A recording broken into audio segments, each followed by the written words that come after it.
Hey everybody, I'm out on my front porch doing a little maintenance on the bike, got to do some cleaning, and it's just a drizzly, crappy weekend. So no riding this weekend. But I'm cleaning a lot of just mud and silt out of the bike because I found some more in the throttle body, and I started to get a little bit of an off-idle stumble. So I'm like, it's an air problem, in my mind. So I opened up the air box and I did find some more crap in there. Got to clean all that out, and I actually I pulled the clutch cover and did that oil change, and I found a little bit down in the sump of the engine, which was worrying. So I multiple oil changes, flushing this thing out. But I'm still cleaning out the air box and the throttle body and everything, intake and all that. And when I did that in that, which one was it? The Down and Dirty video, when I did my Das Boot impression, we really wasn't meaning to do that. We were and we weren't. I had turned the camera off because recording at such high quality levels that I do, it eats up my memory cards really fast. So I have to, if nothing's going on, I'll try to turn the camera off and save space and save battery. And we were riding along, and we kept going through puddle after puddle after puddle, and they were all, 8-10 inches. They weren't over the axle. They weren't that bad. The little stream crossings and things and stuff like that, just over and over and over again. And then just out of the blue, we hit that puddle. It didn't look like it, any bigger or anything than ones that we had hit. And suddenly it was, it got over the headlight at one point. And so that's how deep that was. And I hit it hard because we weren't expecting it. And I was treating it just like another small puddle, another shallower puddle. And I actually made it through. Problem was the camera wasn't rolling when that happened. So that's why we stopped, and I did a couple of takes going through there. So I was like, we got to get that on film. There's just no way we can have the video without that. And so, car edit, hang on. Sorry for that. There's a busy street across from me. I'm going to have to do some edits here whenever a car goes by. I'm trying to do this early in the morning to avoid too much traffic. So we did a couple of extra takes on that, trying to get through there, and we didn't make it either time. You saw me fall over and the bike stalled out because I got water in the air box. And so I've been chasing that for a while. But she's running pretty good, other than a little stumble, and hopefully this will take care of it. But the subject of today's video isn't that. It is the Honda CT125. Now the Honda CT125 is an upcoming model with this same engine in it, different transmission. It's more akin to the Super Cub than it is the Monkey. Monkey is more Grom. Monkey and the Grom are going to share more things, and the Super Cub and the CT125, whatever they name it, is going to share more platformish type things. So I get a lot of questions on whether I'm going to buy that bike or whether other people should buy that bike, and it's hard to speak with any authority on that because it's not released yet into any of the English-speaking countries that do reviews and things like that, so we don't have hardly any information. Everything we know about it is what we can gather, from spec listings online or watching videos from Asia, which I can't understand a word they're saying. All I can do is glean what information I can from what I see on YouTube.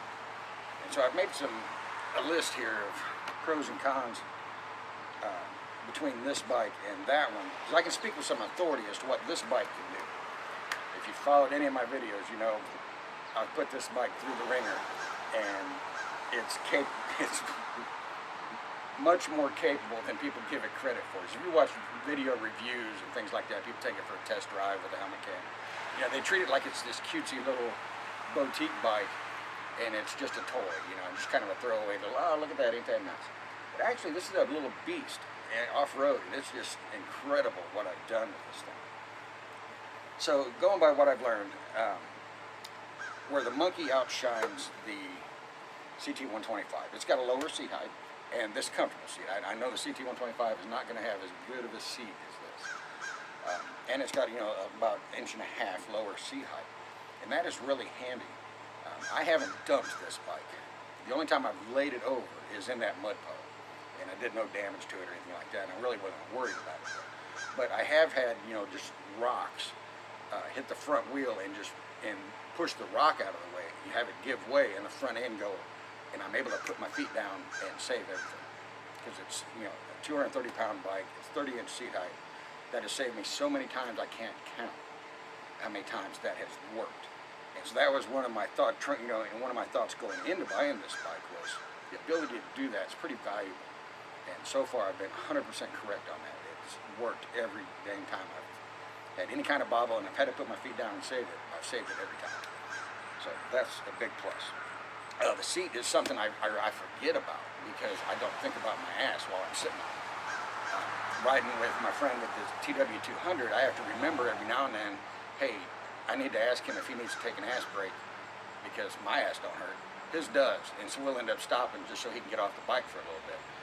And because I don't think about it because it's so good. That is fantastic. Like I said, there's a slight weight difference, and I'm going to do an edit right here because there's a big truck coming. All right, big truck's gone. Talking about the weight, this is going to be 30 pounds lighter than the CT125. I know some of the weight's going to come from, tires and wheels and things are just upscaled a little bit. And that rack that it has on it, I don't know how much this weighs. I haven't really weighed to see how much that added.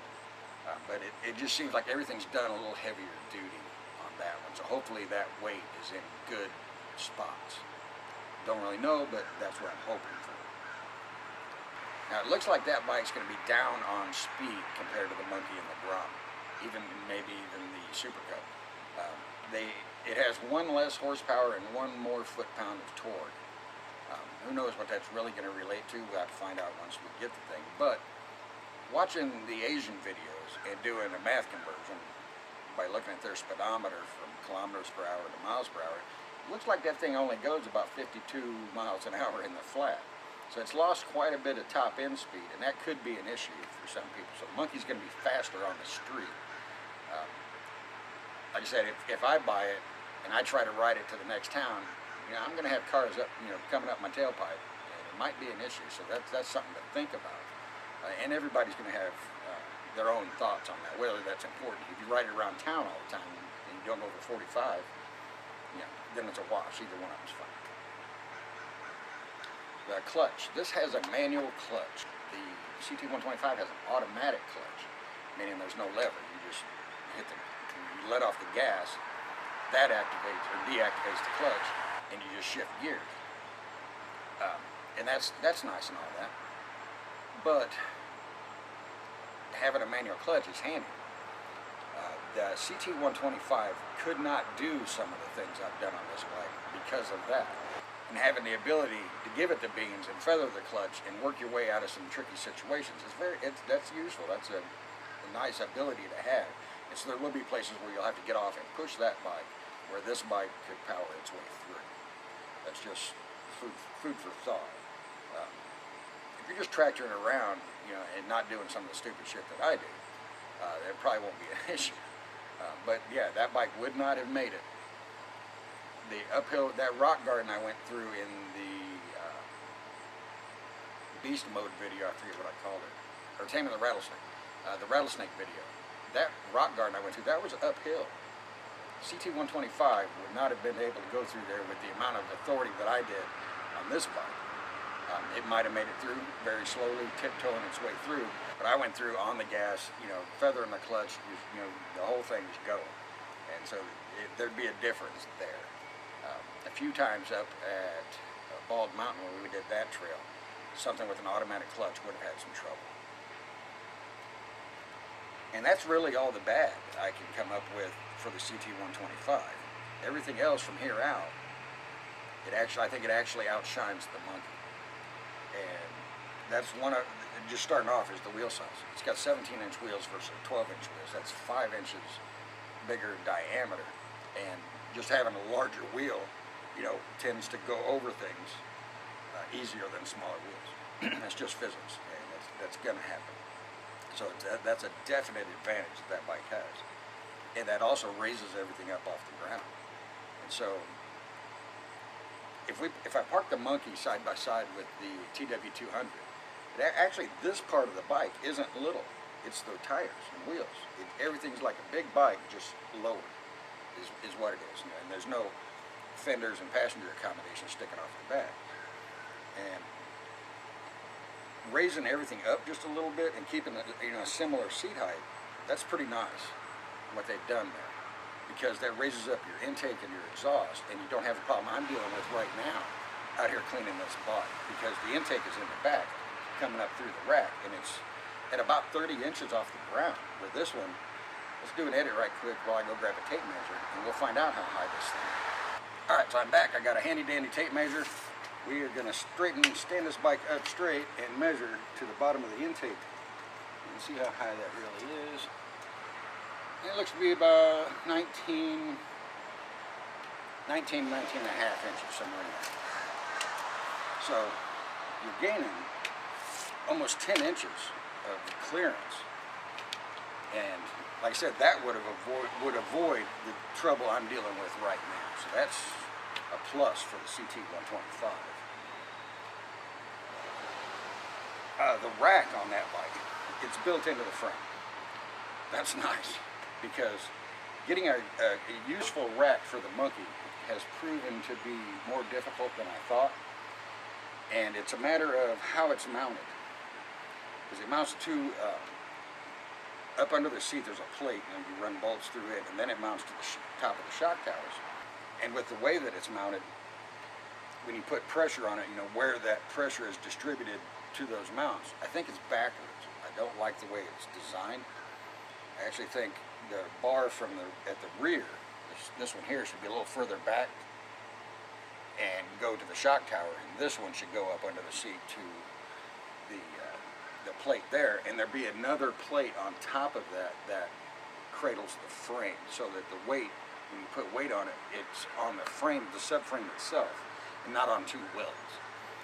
I'd love, if I had the tools and everything to do it, I would engineer my own rack for this thing, because I just don't like the way these are designed.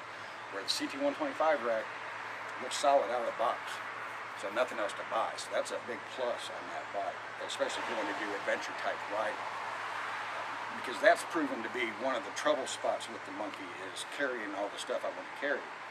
Because these racks just aren't rated for, you know, the types of weight. I mean, I'm actually loading them when I go, because these racks really aren't designed for that sort of thing. That bike has a Kickstarter on it. Now, I don't know if this is good or bad, because I don't have any experience with a bike that has a Kickstarter and fuel injection. So if your battery's dead, you turn the key on, there's no electricity in the battery to run to the fuel pump to get gas when you're kicking it. Does the Kickstarter produce enough electricity to do that? I don't know. Sorry about the traffic noise. And we're back. Sorry about that again. You know, let me know if you have experience with that. You know, whether a Kickstarter can power the fuel injection to start the bike when the battery's dead. I don't know. You know, or is it just going to be kind of a novelty thing that you can do? You know, or maybe even to just save cranking on the bike when you have trouble starting it or something. I don't know. The price, we really don't know how much it's going to cost. You know, as long as they keep the price, you know, near the Monkey, I think it's going to be okay. If they price it higher, you know, that's going to start becoming an issue for some people. Because the Monkey's not a cheap bike. It's kind of expensive for a 125. I mean, the Grom is like, what, $500 cheaper or something like that? Even the Supercut's cheaper by about $400 or $500. And so if they price it higher, I think that's going to put a lot of people off, including myself, because you can get a nice bike for, you know, $5,000, you know, about $5 grand. So putting all that together, what do I think overall, and will I buy one? Here's the best way I can put it, is like this. I think the Monkey makes the better dirt bike.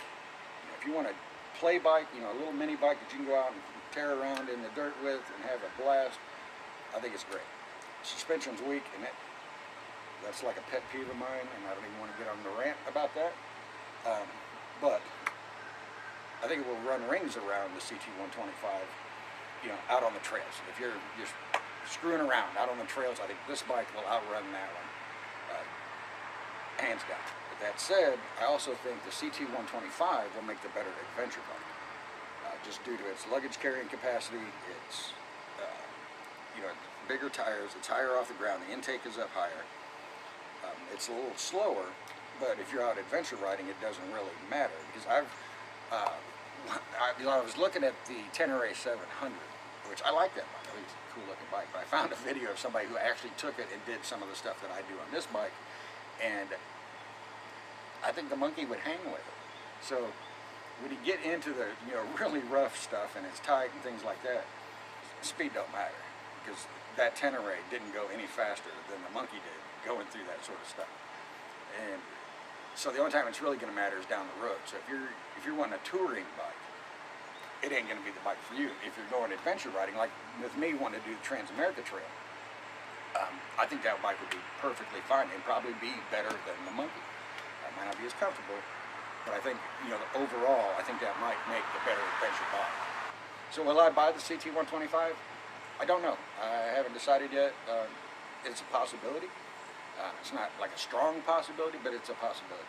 That bike hadn't even been announced for the United States yet. It's going to Australia next. They're the next people to get it for us, and that's way down the road, so I don't know. I love the monkey. I think it's a fantastic bike.